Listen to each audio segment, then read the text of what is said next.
Hello and welcome to Dishelved with Adam White. Today is part 2 of CriminOlly Made Me Read It, where I've taken a few books that he's mentioned several times, or more in some cases, that I thought I might be interested to read, and so I'm giving him a shout out and letting him know what I thought of these books. The last week I talked about what did I talk about last week? The Hellbound Heart and the Tarnsman of Gore. And this week I'm going to talk about the Edge series, the first book, The Loner, which CriminOlly has talked about numerous times. Uh, he talks about the series all the time, and it's a Western series. And I just got off June on the Range and liked the Westerns and thought I'd give that one a shot. Well, I really, really enjoyed The Edge, the first one called The Loner. Let me read you what it says about it.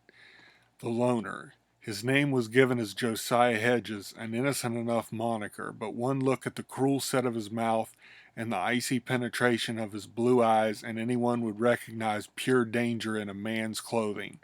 Now let's find out how this man lost his name and became known as Edge. That barely describes what the story's about, which is really just a succession of running into cruel, uh, terrible people that do terrible things, and Edge just kind of navigates his way through them. Uh, I don't think it's given anything away to say he loses a family member at the beginning of the book to violence from people that he knew from the Civil War. And he then, of course, vows revenge on them. And that's what the rest of the book is about, him trying to find them. And let's say that human life means very little to Edge. Uh, both that of the people that he's looking for that killed his loved one, and pretty much anybody he comes into contact to along the way. Uh, their lives just aren't worth much to him, if anything at all. Uh, like I said, it has kind of a series of different people that he runs into that are doing depraved things, and he he just kind of goes with the flow and acts like he's part of this one gang that is uh, torturing people in their own gang to find out who was a leak that led to someone getting caught or killed or something. I can't remember exactly. Uh, and he just kind of sits back like, well, this is just the way it is. And then, of course, shoots his way out of it, which is what he does with both gun and knife. He's equally adept with both, and he just really, really doesn't care about these people, other than that he hates them and that they all need to die. And that's pretty much what the whole book is about. I read it on Kindle, that's why I don't have anything to show you. And all 51 books are available on Kindle for cheap. So I definitely plan on reading more of these. They're also short, so it's something nice I can read in between other books uh, just to get a little taste of the West. Uh, they're by George G. Gilman, which was a pseudonym for someone I can't remember, but if you watch any of CriminOlly's videos, odds are he's going to mention this series. Uh, I really enjoyed it. Uh, it was a great Western. Uh, and it really just kind of gave you everything you want hyper realized in one story. You know, the revenge, the shootings, the knifings, the horse chases, everything that you want in a Western, it's got, and it's got it in a brutal way. And I really enjoyed it. I'm going to read more. Now, the next book I have is called, if I can get it there, Throat Sprockets by Tim Lucas. And it's a little more complicated book than what the Edge series was. Let me read you what it says about it. He sees it in grainy, jump-cutting details over and over again in his head. He wonders who did this to me. He will do anything to unearth the source of his obsession. In a fading old porno theater in a town called Friendship, mild-mannered young advertising executive watches a movie called Throat Sprockets and is never the same again. In a novel that defies genres, which is something I was going to say myself and then saw that it actually said it in here, that pulses from the erotic to the menacing, from the taboo to the strangeness of our everyday lives, Tim Lucas has created a remarkable journey into obsession. The obsession of a man for a movie and for the secrets illuminated in every flickering frame. As the young advertising man becomes increasingly obsessed with throat sprockets and its fascination with the delicate folds of the female throat, so too does his career begin to soar. But he is willing to risk anything and everything for his compulsion, realizing he is not alone, that other people have seen throat sprockets and have been changed by it. For the narrator, the journey can have no end until he has broken the constraints of the mundane life and uncovered the faraway secrets of throat sprockets' creation. From the voice of Shakespeare to the barren sexual landscape of America in the 1990s, Throat Sprockets weaves a panoply of times, places, and themes, reminiscent of the lush vampire novels of Anne Rice. This is a work of cutting-edge fiction that casts a unique spell from the first page to the last, defies the reader to put it down. I haven't read Anne Rice, but I don't know how close it is to her vampire novels, because it's not really a vampire novel. It's more just a novel about obsession, like it says in the thing. Matter of fact, I read the flaps on it after I read the book, and it was funny because a lot of the things it said in there were things that I'd planned on saying, so it kind of did it for me. But it does definitely defy genre. I don't know what I'd call this. It just says fiction on the side of the book, which I guess I'd have to agree with, because I don't know. It's not really a horror novel, and I mean, it's definitely not science fiction or mystery. Or, I guess there is kind of a mystery to it, that he's searching for these things to do with this film, Throat Sprockets.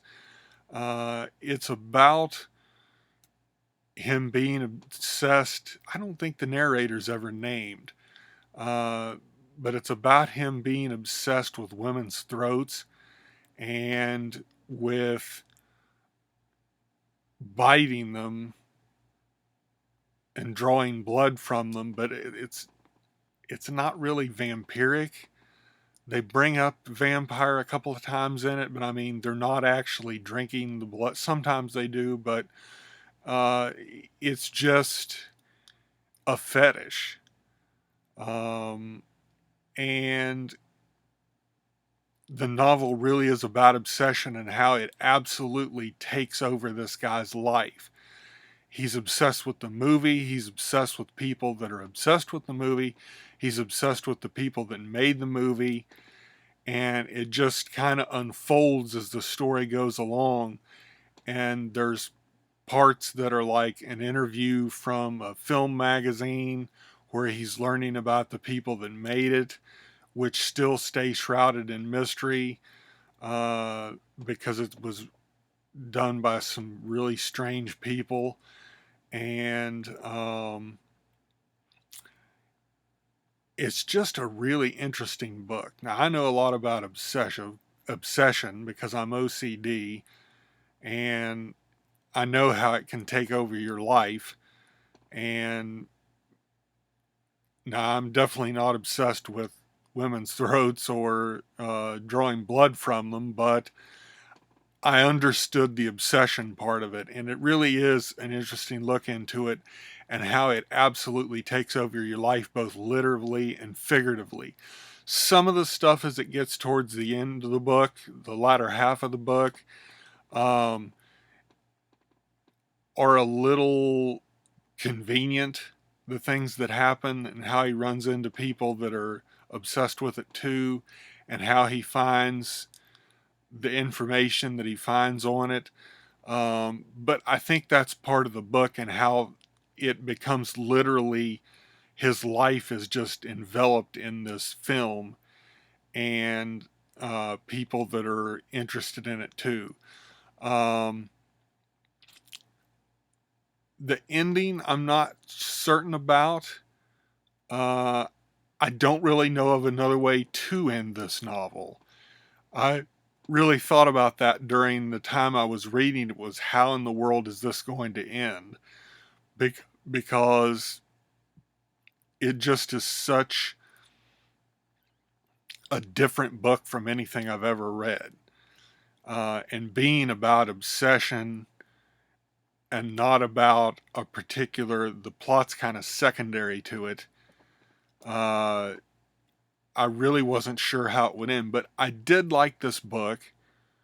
Again, the ending I'm still kind of thinking about. I just finished reading it. Uh, so it really is an interesting book, and I would recommend reading it. It is about, like I said, obsession and how it just literally takes over your life.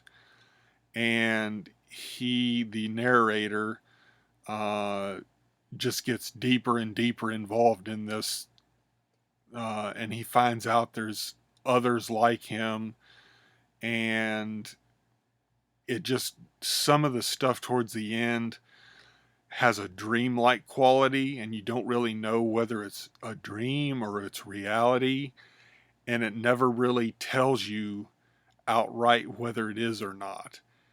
And I think that works in favor of the book, uh, and it makes it really strange. Uh, Something else, I ordered this book secondhand, and I got it at cover price, and it was in perfect condition.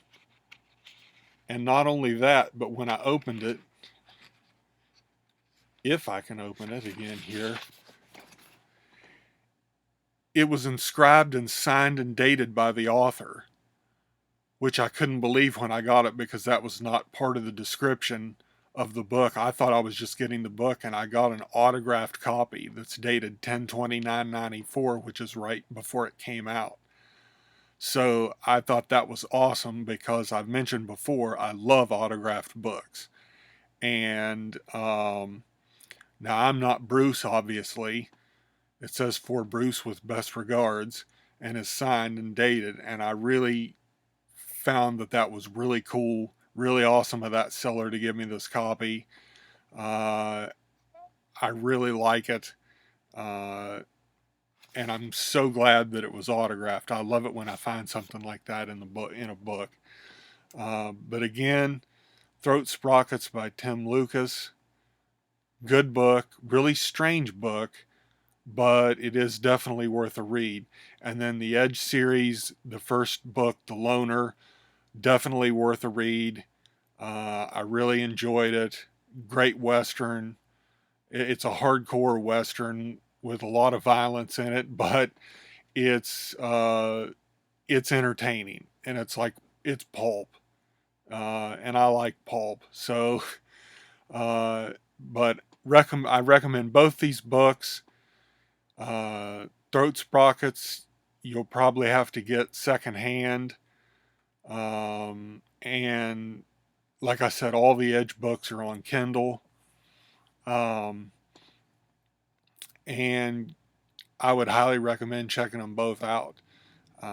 So thank you for hanging out with me, for seeing what CriminOlly made me read, and I will return to you next week with what Michael K. Vaughan made me read. That will be the theme for next week. So I hope to see you then, and thanks for watching.